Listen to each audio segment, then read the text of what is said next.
Benvenuti in un nuovo video unboxing del Conclave. Sono qua come al solito con il Car. Ciao ragazzi. E oggi, come vedete, abbiamo il terzo chapter del ciclo Sangue e Denaro, che si chiama La caduta di Astapor. Quindi insomma, andiamo avanti con questa caduta di Astapor. Quindi ci aspettiamo delle carte belle per i Targaryen. Vedremo se sarà così. Lo sappiamo di già. Ma non sappiamo, importa, in realtà qualcuna è già stata spoilerata. Tutte e due, credo. Sì, forse tutte e due, quindi vabbè, sappiamo che ci sono... Ecco, non riesco ad aprire mai queste confezioni. Allora, come al solito in queste confezioni, badate bene di non buttare, perché qua sotto c'è l'inserto delle regole che vi abbiamo già fatto vedere più volte. Oddio, si tratta del solito bestò? Sì, è il solito bestò. È il solito... Se Cioè, è il solito bestò, tendenzialmente, a meno che non vogliate collezionarli... Vabbè, potete anche, ovviamente, se avete già gli atti, potete... comunque sì, contiene sostanzialmente le regole per donazione, la nuova keyword che è uscita in questa espansione, cioè in questo nuovo ciclo. Come al solito il chapter contiene 60 carte, 20 carte nuove già in 3x, carte per tutte le casate, carte neutrali. Noi come al solito ve le facciamo vedere andando in ordine di numerazione. Ok, io direi che possiamo iniziare subito, così almeno... Allora, che di alcune sono curioso. Sì, vediamo un po'. Allora, partiamo subito con la prima, che al solito è una carta Stark, ed vediamo un personaggio generico, un nuovo metalupo. Sì. Si chiama Branco di Lupi Vaganti, è un costo 6, non fedele, forza 6, mono iconato militare. Ha il tratto metalupo, giustamente, ha aggiunte vietate e intimidire. Quindi intimidire è un'ottima keyword. Intimidire, quindi si torna dopo Vento Grigio, se non mi ricordo male, torna un altro metalupo con intimidire. No, è Nymeria. Aggiunta con... no, scusami. No, sì, Nymeria dava intimidire, invece... Scusate, sì, il Vento Grigio è quello che lo c'era di suo. Già. Allora, vediamo l'abilità, che è un'abilità passiva, dice: finché il branco di lupi vaganti sta attaccando, ogni personaggio metalupo attaccante riceve più 2 in forza. Ah, loro compresi. Loro compresi, quindi quando attaccano diventano dei simpatici forza 8 e comunque aumentano la forza anche degli altri metalupi. Non è male, direi. Sì. Il monicone è l'unico problema, per il resto secondo me sono una carta forte. L'unica cosa è che ovviamente sono pensati per fare il famoso mazzo metalupi, che è dai tempi del core set degli Stark, che ancora aspettiamo di vedere la quadra su sto mazzo metalupi, e ancora non c'è stata, quindi vediamo. Questa carta non penso che sposterà tanto nell'ottica di quel mazzo.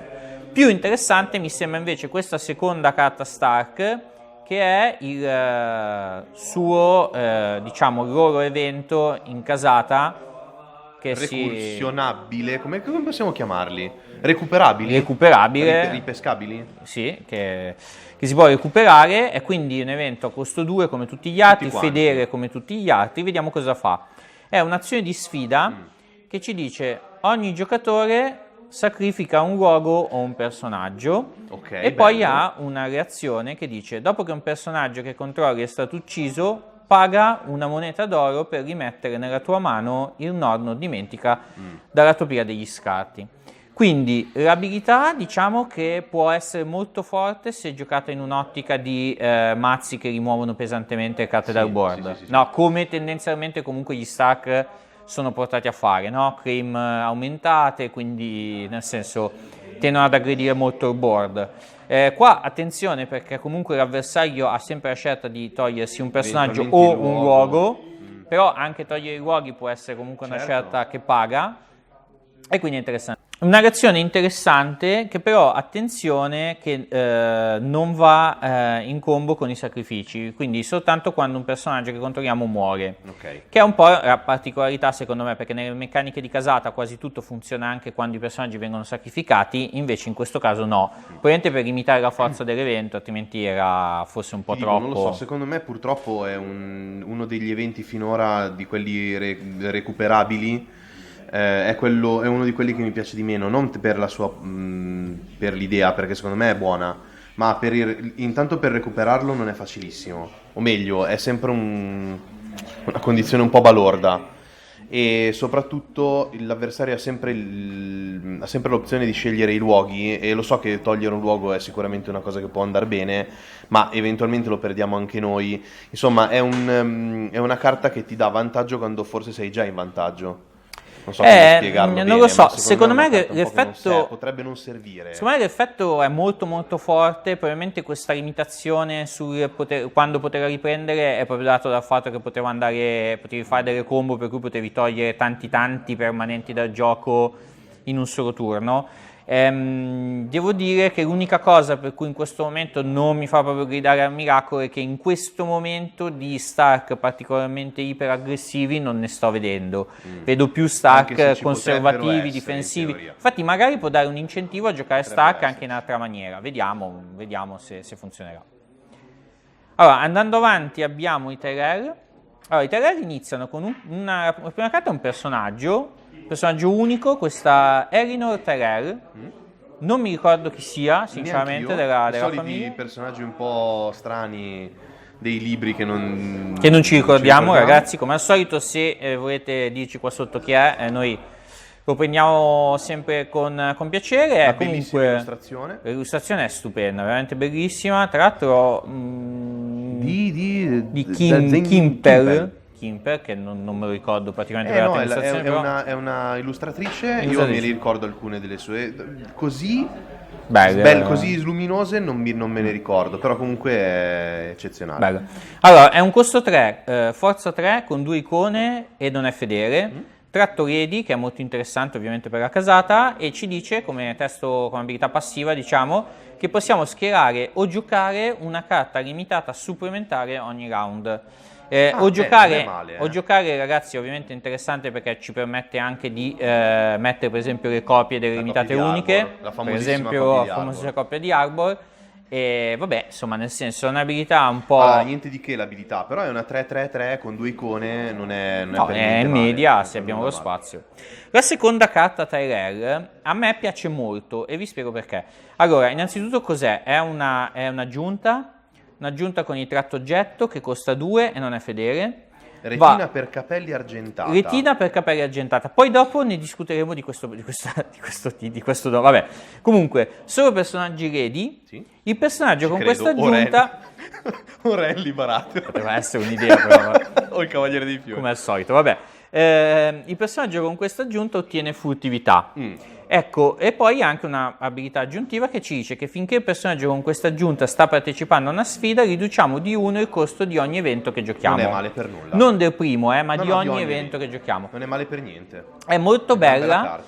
Secondo me è molto molto bella perché dà furtività ad una casata che non ha furtività di suo, diciamo, in casata da sfruttare, a meno che non si gioca con i banner di solito, oppure devi giocare carte neutrali che radiano, eccetera, eccetera, ma non aveva personaggi o comunque modo di avere furtività in casata di suo, e quindi questo è un effetto secondo me molto interessante. Bello, sì. Un pochino costoso forse, però va bene. L'unica cosa che non riesco a capire di questa carta è come faccio una retina per capelli argentata a dare furtività. Cioè, qual è la logica dietro a questa cosa? Probabilmente perché sei lì, ti sbriguccia questa retina. Allora, doveva essere, a mio parere poteva essere unica, doveva essere quella di Sansa, in tutta teoria, quella con dentro il veleno, che poi hanno utilizzato per... E quindi c'è, sì, ma il veleno chiama magheggi vari eventuali. Vabbè, non lo so, sinceramente sto arrampicandomi sugli specchi. Comunque, ecco, l'ultima cosa da far notare è che è una aggiunta non unica, attenzione.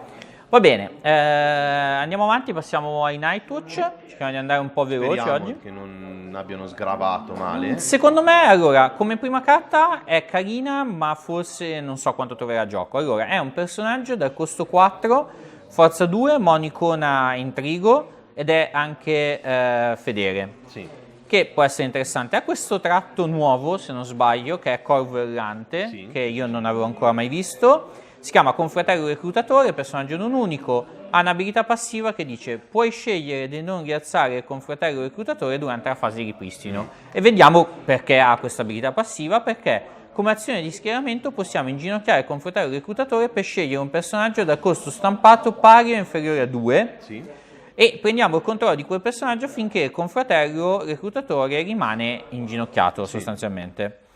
o finché ovviamente lui non lascia il gioco. Cosa ne dici? Per l'effetto che ha è un po' costoso, poi perché comunque il costo stampato pari o inferiore a 2 c'è ben poca roba di eclatanti da prendere. A me vengono in mente Bran e Jorah Mormont. Bran, Jorah Mormont, eventualmente anche Poi- Drago a costo 2 per sì, ok, togliere, per toglierlo all'avversario, per sì, togliere certo. lo sterzo a Daenerys, però insomma non è che c'è Un'idea. tantissimo da rubare bello, diciamo. No, infatti. E poi comunque fino a quando So, non un lasci il Edric gioco, Dane non magari la puoi, no, non però- lo puoi continuare non lo puoi utilizzare perché No. rimane inginocchiato. No, ha investito tanti Por- soldi comunque per togliere Sai un cosa? personaggio Che, avversario. visto che ha intrigo, che c'è la nostra... mi sembrava... Cioè, è perché è Corvo Errante, altrimenti poteva essere attendente. Io vedendolo così, senza leggere il testo, avrei Pensavi detto fosse un attendente. E con attendente, con Satin, Sì, poteva essere interessante. almeno potevi usarlo. Perlomeno dicevi, lo uso. Però in realtà la sua... Finché non è stato No. rialzato, comunque non potresti mai No, farlo. Comunque. no, non potresti rialzarlo, quindi no. No. No, è proprio Vabbè, un è proprio po', così, cioè, è un po' devi così. rimanere lì Devi chiodo rimanere lì fintanto che così non succede per qualcosa. prendere il personaggio avversario.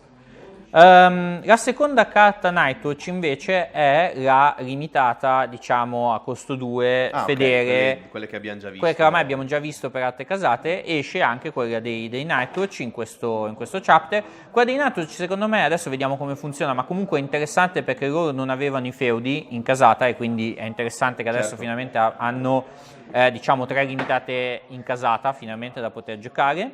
È come al solito costo 2, fedele, limitata, Traitor Nord, azione di schieramento, inginocchia la cripta sotterranea per ottenere una moneta d'oro, oppure 2 monete d'oro se il valore d'oro della carta trama rivelata di un avversario è pari o superiore a 5. Ok. Quindi non è male. prendere i 2 ori non è così difficile, diciamo Per che nulla. riprendi ogni volta che l'avversario cerca di fare lui stesso economia, Sì.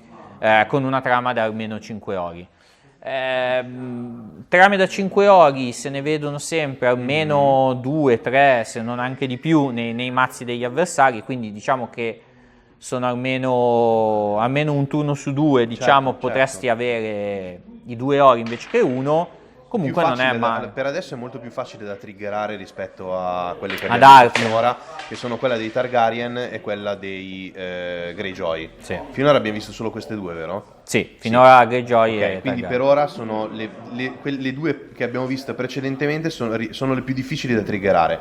Questa dipende da come è costruito il mazzo dell'avversario. Sì, Comunque, in ogni caso, cioè più che altro il fatto che dia la scelta all'avversario e tu non possa farci quasi niente la limita un po', però oggettivamente adesso quasi tutti continuano con, almeno con le prime trame, nei primi turni, comunque se la vedi in fretta, infatti probabilmente nei primi È molto turni. forte, Dipende in poi dai realtà. mazzi che incontri. Beh, comunque, dai, non è, mi No, sembra no, abbastanza non è male. equilibrata. No, non è è male. bella, non è probabilmente sgravata, ma è bella, bella, mi Funziona. piace. Ok, passiamo ai Baratheon. Baratheon. Prima carta Baratheon è un personaggio generico, costa 2, forza 1, non fedele, ha 2 icone, intrigo e potere ed è il bastardo di Fondo delle Pulci, quindi un nuovo un bastardo altro- Baratheon. Ci dice che durante la fase di predominio il bastardo di Fondo delle Pulci riceve più 3 in forza. Sostanzialmente è un personaggio che ci aiuta a fare predominio a patto di non fargli fare una mazza di niente, cioè tenerlo in gioco, eccetera, eccetera. Io Diciamo che paghi 2 per avere una forza 4 in predominio, bene o male, oppure un difensore in una sfida per non dire unopposed. sì, a me non fa impazzire, No. devo dire la verità, che Ma hanno 1000 modi per vincere il predominio di già, non cioè, serviva. probabilmente se vuoi avere dei bastardi in più da sfruttare con Gendry non è male, però E l'eventualità, ma non lo perdi mai. Cioè, avere una di queste qua ti garantisce, non dico che ti garantisce, ma comunque ti aiuta nel predominio. sì. È difficile perderlo. Io ancora non ho visto un Gendry sacrificato. Guarda, poi neanche mezzo. poi ti dico una cosa però, nel meta Al massimo ho attuale, visto togliere un punto. nel meta in questo momento specifico di quando stiamo registrando, tra l'altro, vabbè, quindi neanche proprio di quando verrà giocato, ma probabilmente anche di quando verrà giocato in primi tempi questo chapter, secondo me con una ripresa dei Targaryen che bruciano, un personaggio a forza 1 in campo non è mai proprio la fine del mondo da avere, cioè nel mazzo a costo 2 preferirei avere almeno un costo 2 stampato, Sì, capito? sì. Poi dopo sono share. Ovviamente mi riferisco al fatto che la prot in casata dei Targaryen secondo me troverà più gioco prossimamente, quindi. La seconda carta barato invece è proprio questa bella, è proprio forte. proprio bella, è una carta fedele, un luogo, quindi dici un altro luogo dei Baratheon, Ho però capito, questo, ma questo è allora, terribile. Si chiama Lance del Re Sommerso, che io... Boh, vabbè, deve essere uno di quei luoghi Finora vicino mai a Drago, sì, alla roccia del drago, insomma. Comunque, continente occidentale, interruzione, è fedele, Sì. non è unica. Ha un'interruzione, dice: quando un personaggio che controlli è ucciso, sacrifica le lance del Re Sommerso per rimettere quel personaggio nella tua mano, anziché collocarlo nella tua pia dei morti. Quindi praticamente dà l'abilità di Davos Seaworth del core set a qualsiasi personaggio che controlli, sacrificando questa terra. Ovviamente non è forte come salvare con una miniera, certo, non è una miniera, però diciamo siamo che lì, siamo lì, cioè nel senso che comunque, sai, può non essere male, soprattutto visto che Baratheon tendi magari a giocarlo fedele, quindi questo la metti giù a gratis, probabilmente ti permette magari di giocare un po' più conservativo sui tuoi personaggi. Io direi che magari se hai degli spazi metterla dentro non fa mai schifo, ti fa giocare più sereno certe carte. Assolutamente, diciamo. ma adesso perché poi oltretutto le carte forti Baratheon diventano costosissime. Melisandre, nuova, sì, certo. un altro costo 7 che si aggiunge. Se vuoi giocare, esatto, quindi così. Passiamo ai Lannister. Allora, i Lannister hanno... Ho finito di rantare sui Lannister da parecchio tempo, quindi probabilmente continua il trend? No, guarda Andre, secondo me è da tanto che non ricevono niente di bello in questo chapter. Ho smesso completamente di rantare. E questo chapter secondo me è ancora un po' così, anche se sulla seconda carta ne discuteremo. Sì. Allora, la prima carta secondo me è proprio brutta, cioè, allora, questa ancella di Cersei è un personaggio generico, va bene, costa 2, forza 3, monico nato intrigo, fedele. È un compagno, quindi utilizzabile con Fruitterra, lo dico per tutti gli amici di Torino. È fruitterrabile. No, lo dico per loro perché loro giocano molto Fruitterra, a differenza di tutti gli altri, perché sono un po' più avanti, diciamo, a Torino hanno compreso Fruitterra fino in fondo. E l'abilità passiva di questa ancella ci dice: finché l'ancella di Cersei sta partecipando a una sfida contro un avversario senza carta in mano, l'avversario, vuoto, ottiene lei intuizione.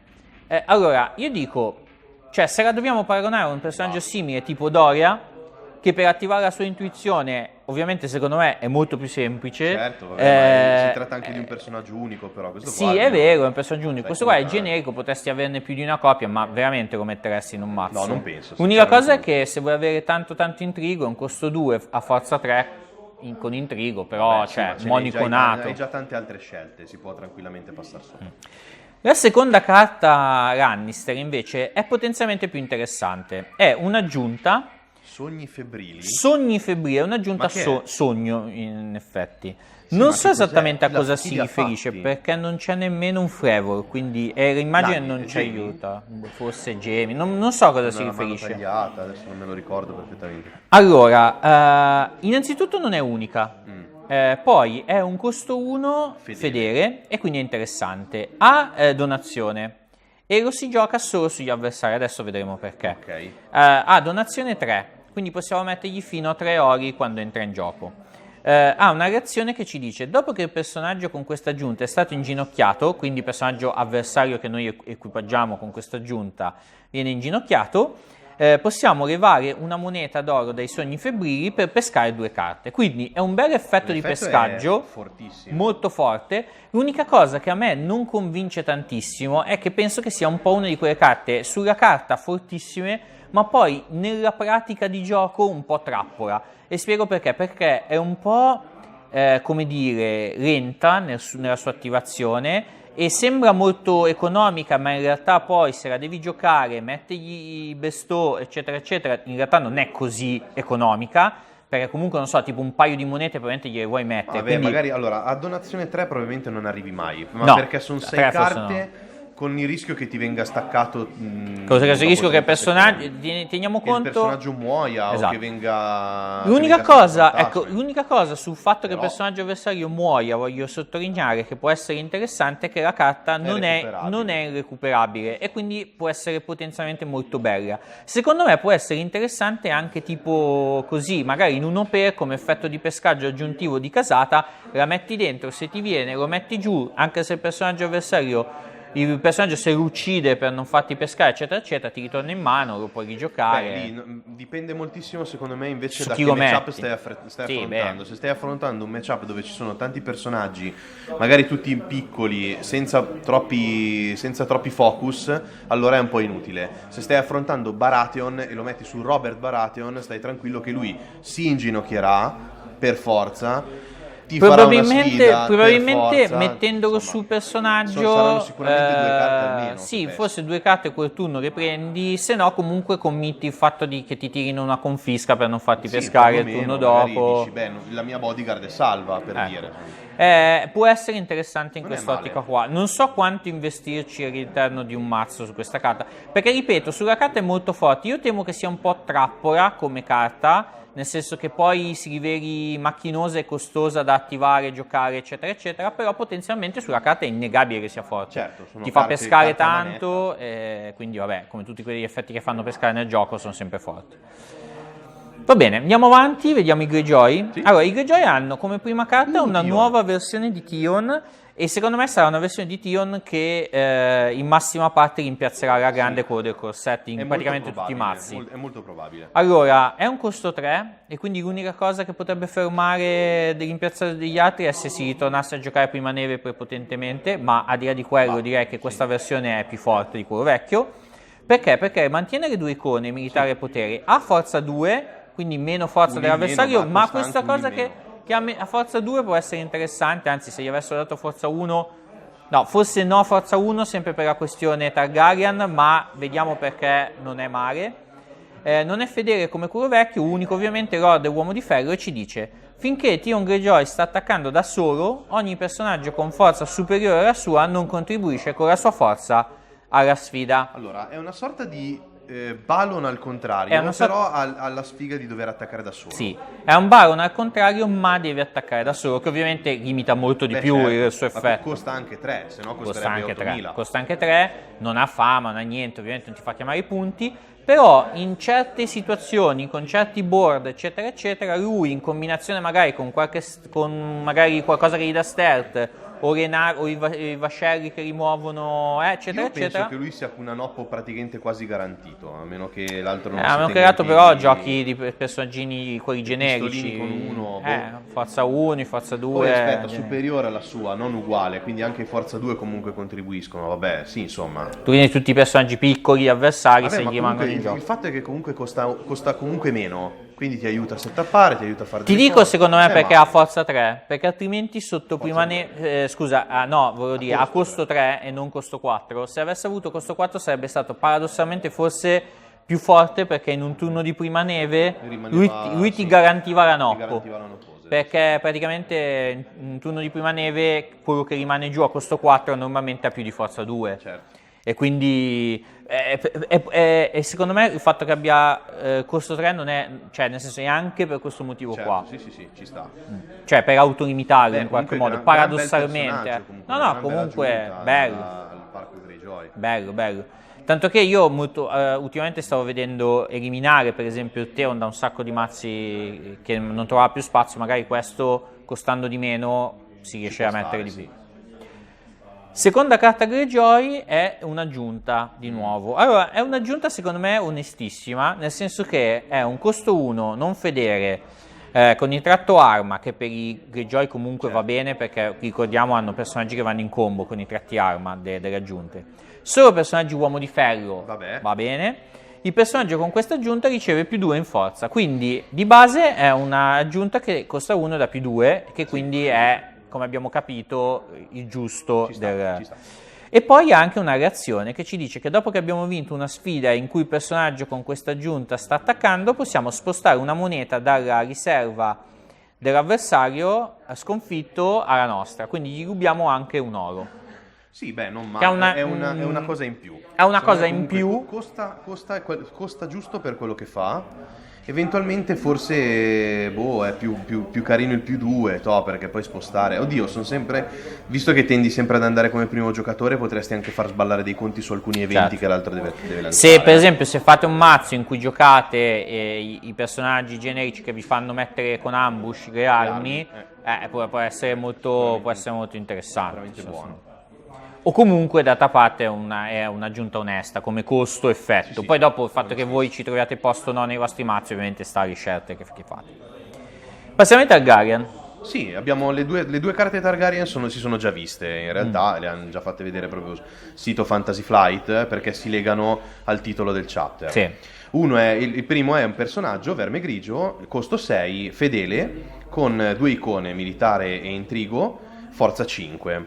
È un compagno frittellabile. Quindi diciamo che lo mettete nel mazzo perché così lo potete inginocchiare, certo, per scontare. Scontare, va benissimo. Aggiunte vietate tranne arma, questa è un'ottima cosa. E poi ha un'azione che è il suo perché, diciamo, il suo bello. Durante una sfida in cui Verme Grigio sta attaccando, quindi non da solo, ma semplicemente deve essere un attaccante, scegli un personaggio difensore. Fino alla fine della sfida, quel personaggio riceve meno 3 forza, limite di una volta per sfida, va bene. Quindi comunque toglie di fatto quasi, è come se togliesse un difensore. Se non lo toglie gli abbassa tantissimo la forza, che con gli effetti adesso di burn che ci sono comunque diventa ancora più terribile. È interessantissimo durante la trama Targaryen, è quasi garantito una no pose da quel punto, perché non ci metti... No. A meno che tu non abbia un modo per counterargli l'azione. Ma guarda, ma anche senza trama Targaryen, se puoi anche solo minacciare un Dracarys, non so con quale genere di personaggio ti possano oppare, non comunque por leggero, no, diciamo. Cioè, probabilmente ti operanno con dei personaggi che possono morire tranquillamente a forza. In quel caso ti aiuta a fare punti, perché se uno oppa magari con un forza 2 dice ma sì, perché no, ovviamente quello non conterà nulla. No, infatti devono oppare comunque con un forza almeno 4. Devono committare un personaggio che rischia di essere comunque bruciato. Probabilmente quando attacca lui io mi aspetto tantissimi Anoppo, sarà il personaggio con ti sfido con Verme Grigio, Anoppo. Questa è... Sì, è un... Allora, il costo comunque è perfetto per quello che fa. Sì. La sua forza è correttissima perché comunque ha un'abilità abbastanza sgravata, quindi è giusto che sia così. La fedeltà aiuta ad inserirlo nei mazzi. Il fatto che abbia aggiunte vietate, secondo me, lo rende da una parte forte perché non te lo sbiancano così facilmente con il Milk, dall'altra parte è anche un piccolissimo, diciamo, anche cosa, perché se gli davi l'aggiunta che gli dà potere, secondo me rischiava di diventare troppo combo con la piazza, troppo forte con la piazza devono comunque stare attenti, però il fatto è che sia comunque fino alla fine della sfida ti mette al riparo da qualsiasi piazzata strana che tu potresti fare. La piazza del supplizio, diciamo che con lui c'entra poco. Però ecco, appunto, se gli potevi dare potere, secondo me rischiava di diventare veramente troppo forte.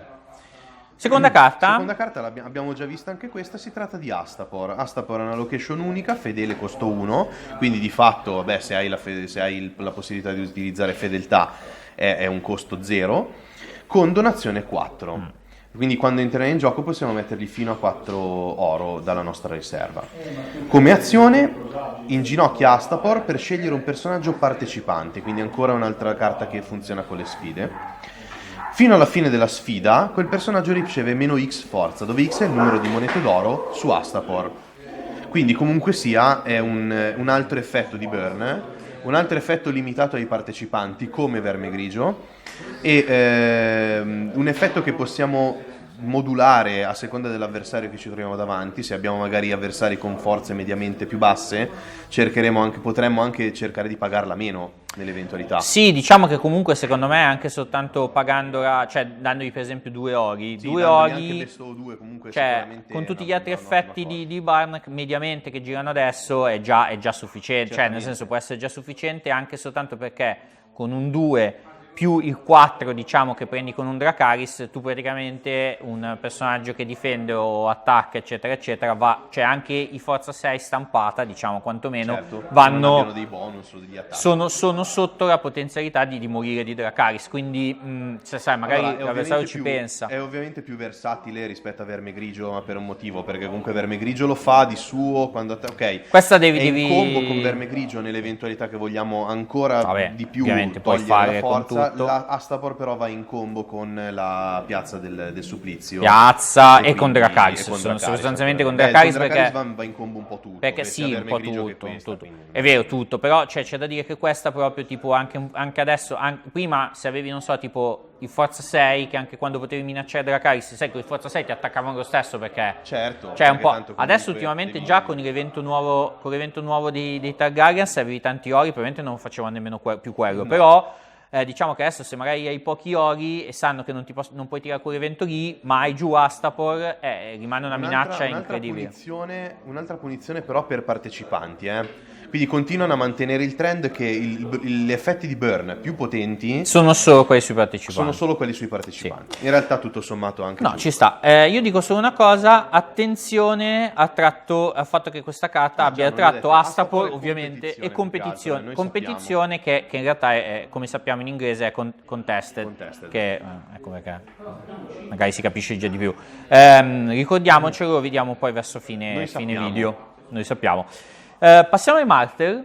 Vediamo se gli hanno dato Vediamo se qualcosa. si riprendono perché è un dramma. Allora, Con questo sicuramente no. No, ecco. Però allora, la prima carta è un maestro generico. Sì. E quindi tornano un po' anche tutti i vari maestri Martyr, probabilmente. È un costo 2 che magari saranno interessanti con l'agenda che sappiamo uscirà dei maestri. Il titolo? Maestro di Lancia del Sole. Se è estate salva stappandosi. No, è Vengeful. Quello era il maestro del Sole. Ah, ok. Mi sembra, Mi spiace. Vabbè, allora, Ma fa maestro così, di fa Lancia sta roba del qua, no, no? maestro di Lancia del Sole costa 2, forza 2, intrigo, non Basta. fedele. Vabbè, tratto maestro e ci dice reazione, dopo che hai perso una sfida in cui il maestro di Lancia del Sole sta partecipando, scegli un'aggiunta e rimettila nella mano del suo proprietario. Allora, io dico una cosa, no? Cioè, l'hai fatto, costo 2, forza 2, moniconato, che già quindi siamo sotto media. Siamo sotto media proprio statistica con i personaggi che stai facendo, no?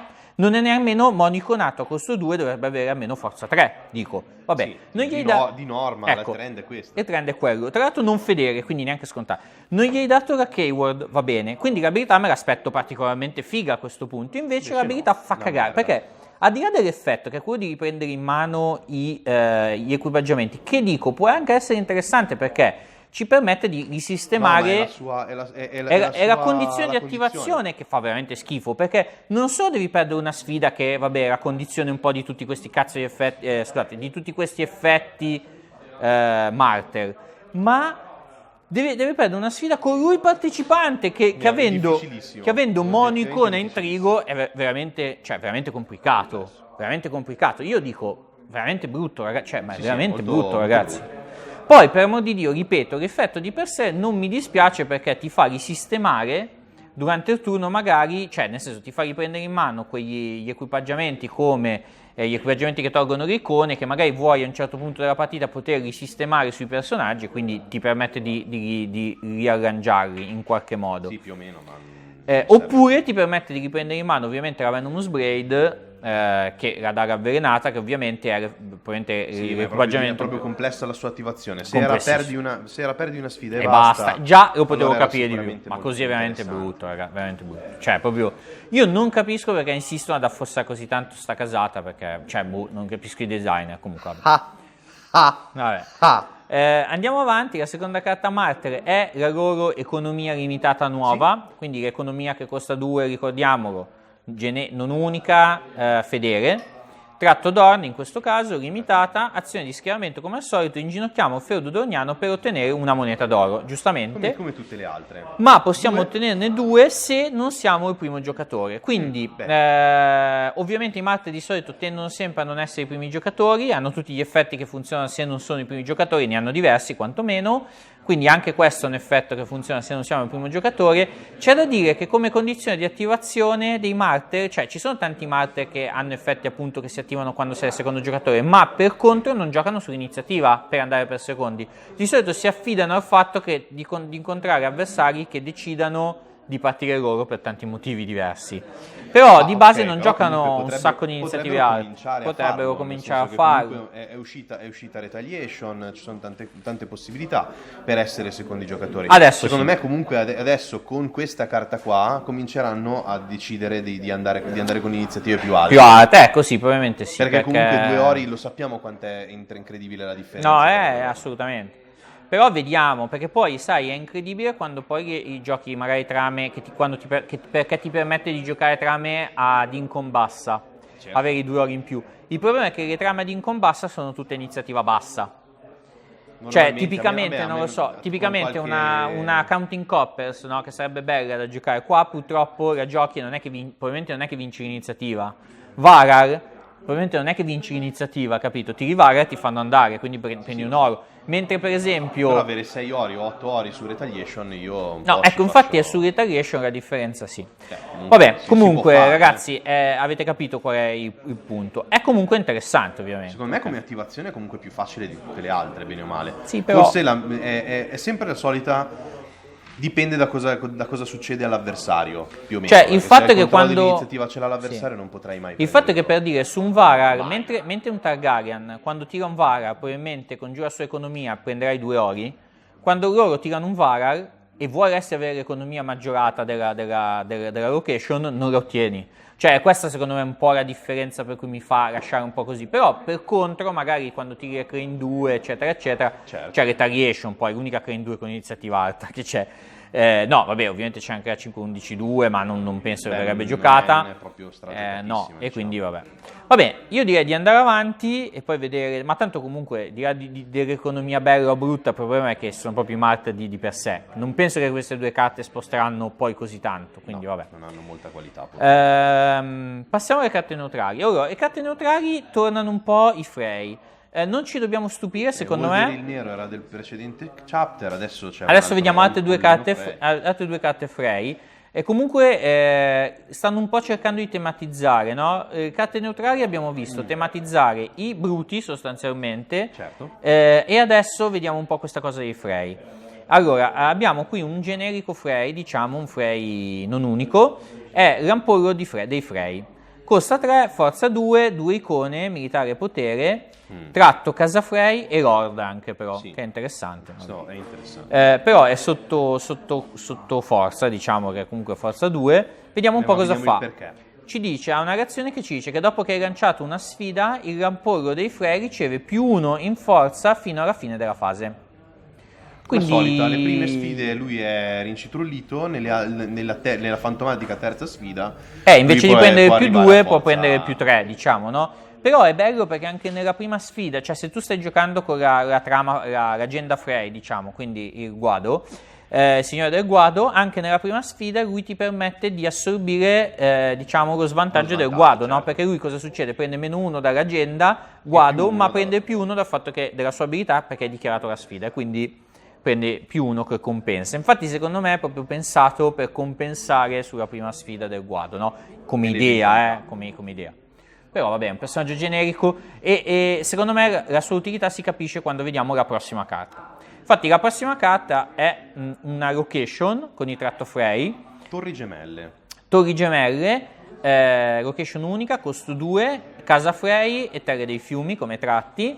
E ci dice, durante la terza sfida che lanci, in ogni fase, se controlli un personaggio Casa Frey attaccante, aumenti di 1 il valore di sottomissione della tua carta trama rivelata. Forte, ovviamente forte. Il limite per utilizzarla è avere in gioco dei Frey. Certo. E avere in gioco dei Frey che puoi fare. Non sono tantissimi, ovviamente. Però vedrete che ne usciranno anche altri. Quindi non solo questi 2, ma vedete che ne usciranno altri. Quindi diciamo che per chi monta Guado potrebbe tematizzare il suo mazzo Guado con dentro i Frey, diciamo, certo. Per aumentarne gli effetti.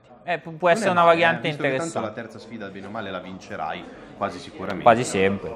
Fare anche a crema aumentata è interessante. Sì, la terza carta neutrale è un evento invece che a me piace tantissimo, è un evento di controllo location, quindi un nuovo evento finalmente di controllo location, perché diciamo che generici, cioè neutrali, a parte quello del corset, certo, diciamo, a parte il Put to the Torch non ne avevamo visti se non sbaglio, cioè quantomeno generici, no? Ovviamente non di casata, diciamo. Si chiama Stringere d'assedio, costa 1, ha il tratto assedio, va bene, e ha un'azione, quindi lo possiamo giocare in qualsiasi momento, e dice che è molto interessante il fatto che possiamo giocare non solo in sfide, secondo me, perché ci dice scegli e inginocchia un luogo, e non ha limitazioni, quindi può essere un luogo limitato, può essere un luogo a forza 4, a forza 5, cioè a forza qualsiasi, costo qualsiasi, quindi qualsiasi luogo, e poi ci dice, poi, se questo luogo ha il tratto competizione, che ricordiamoci è contested, che forse si capisce di più il senso, lo scartiamo anche dal gioco. Allora, col tratto contested ci sono tutte le versioni di Arenar che abbiamo visto. Finora tutte quante. Finora tutte, è ovviamente molto interessante. Certo. Anche perché comunque Arenal è molto potente, sia da una parte che dall'altra, sia Lannister che Stark. Esatto, quindi è molto bello poterlo usare. Certo. Ovviamente potendolo usare per esempio non solo in sfide, non permettiamo al nostro avversario di utilizzarlo prima. Cioè non è che dici magari il primo giocatore lo utilizza e poi glielo scarteremo. No, perché possiamo scartarglielo in schieramento e quindi ciao. E in più c'è anche Astapor, ricordiamoci che abbiamo appena visto, ce ne sono anche altre, non solo queste qua che citiamo, però vabbè. Diciamo queste, c'è Astapor che abbiamo visto che è molto forte, dei Targaryen, ovviamente per limitarne la potenza nello stesso chapter gli fanno uscire l'evento che ovviamente vabbè, ma ci sta in un po' diciamo ne limita comunque in qualche modo la forza, giustamente, quantomeno ha una risposta per tutti. Andiamo avanti, tanto questa diciamo che è molto semplice da capire. È un bel control location. Forse a me piace di più ancora Put the Torch, ma per il motivo che via. Sì, però via definitivamente, però lì in sfide devi vincere, un certo col margine, la militare, eccetera. Questa invece la può usare chiunque, male che vada, se non è una contested, cioè una competizione, per un turno ti mette a riparo. È meglio Nightmare. Sì, è meglio Nightmare, però sai, il Nightmare devi farlo nel momento giusto. Se non sei il primo giocatore, quello magari tipo Arena la può attivare prima lui. Certo, magari, non so, per esempio sulla barriera, che è l'altra location tipicamente che non vuoi far attivare, adesso giocata quantomeno, così può essere interessante, no? Perché... No, ma è buonissima. Però secondo me è onesta, Poi quando il luogo ha le copie, sai, perde d'efficacia uno e aumenta di efficacia su Winterfell è l'altro. interessante, va bene, sono comunque in tanti casi.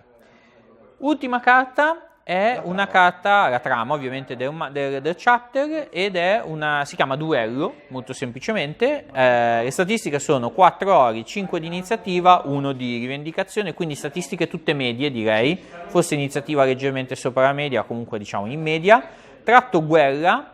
Il tratto guerra comunque può essere interessante per esempio per i Lannister, perché potrebbero copiarlo con l'evento in casata. E poi vediamo un po', allora riserva di mano 6 e limite nel mazzo delle trame 1, quindi l'effetto sarà molto forte. Vediamo.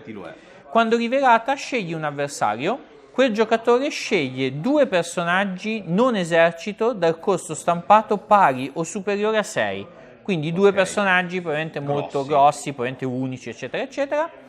Poi, sempre quel giocatore, cioè quel giocatore che abbiamo scelto, sceglie e inginocchia uno di quei 2 personaggi. A questo punto noi uccideremo l'altro personaggio che non potrà essere salvato. Direi che è un effetto devastante praticamente per i personaggi a costo alto, però molto difficile da giocare, nel senso che se non abbiamo un mazzo che praticamente non gioca personaggi a costo 6, ovviamente rischiamo di prendercelo un po' dove non batte il sole, diciamo, perché più che altro perché è l'avversario a sceglierne 2, è l'avversario a scegliere quello che si inginocchia, e poi noi siamo comunque obbligati a uccidere l'altro che non si salva, e quindi neanche da dire. È molto difficile, ricorda tanto per i vecchi giocatori le nozze rosse, che comunque sappiamo già che torneranno. Ricorda un po' le nozze rosse, ma è completamente diversa perché qua non ha effetti positivi, cioè uno si inginocchia, l'altro muore, e quindi l'altro, e poi comunque sceglie tutto il nostro avversario, per cui devi farci proprio un mazzo montato su. Io di mazzi così, per esempio, diciamo in modo da far duellare sempre i 2 personaggi dell'avversario, in modo che abbia un inginocchiamento e un'uccisione. Quindi terribile. Perché chiaramente anche se solo uno dei 2 è nostro, morirà il nostro personaggio. E l'altro verrà solo inginocchiato. Esatto. Non è bello, cioè Cosa succede se mancano i target? Così mettiamoci non anche... non si attiva la condizione, credo, Ok. perché devi scegliere 2 personaggi e se non ce ne sono 2 non Poi, funziona. infatti, scegli in Esatto, ginocchio uno di c'è quei un, c'è un den e quindi se non risolviamo la prima parte, la seconda non si attiva. Se non possiamo scegliere 2 personaggi non possiamo Certo. fare tutto il resto. Quindi niente, Se giocate ragazzi. in maniera decente è veramente forte. A me l'unico mazzo che mi viene in mente che può giocare senza personaggi a costo 6 o 7 sono i Martyr, veramente. Quindi ecco, per esempio i Martyr potrebbero sfruttarla. Sì. Giocando solo con personaggi a costo 5 non è un grosso problema per loro. Rinunciano praticamente solo alla Vipera Sì, sostanzialmente. non è che ci puoi fare tranquillamente a O meno. ATN, ecco, se vogliamo, ma insomma molto poca roba.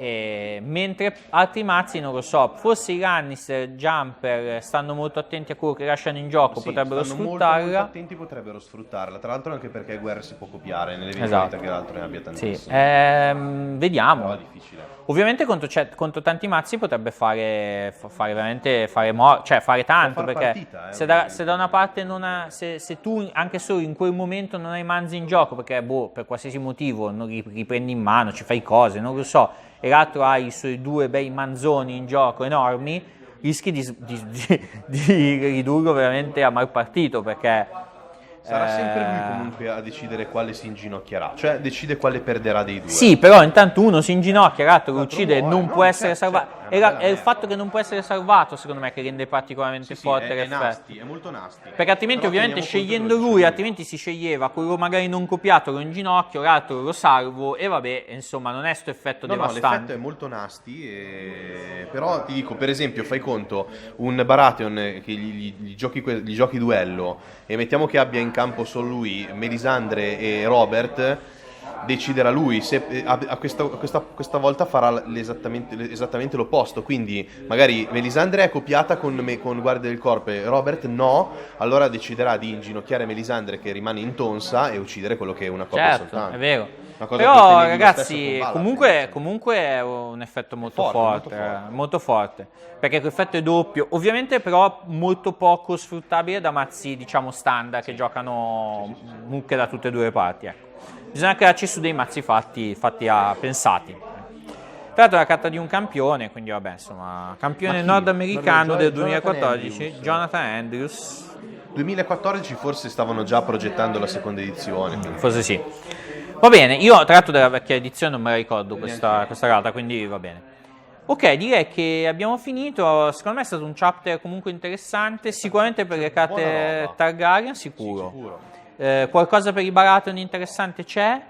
Forse qualcosa per anche. Beh, c'è comunque l'economia per 2 casate. Certo che comunque andrà sicuramente messa. Andrà interessante, quindi comunque ci sono cose carine.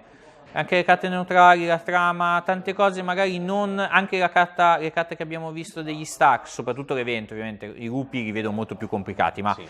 l'evento magari farà pensare a degli Stark diversi. Comunque, insomma, nel senso, secondo me ci sono cose su cui lavorare in questo chapter, ecco, e cose anche molto facili invece da introdurre, come le carte Targaryen, che Certo, cioè, proprio chiaramente. trovano spazio, Facilissimo. diciamo, subito proprio.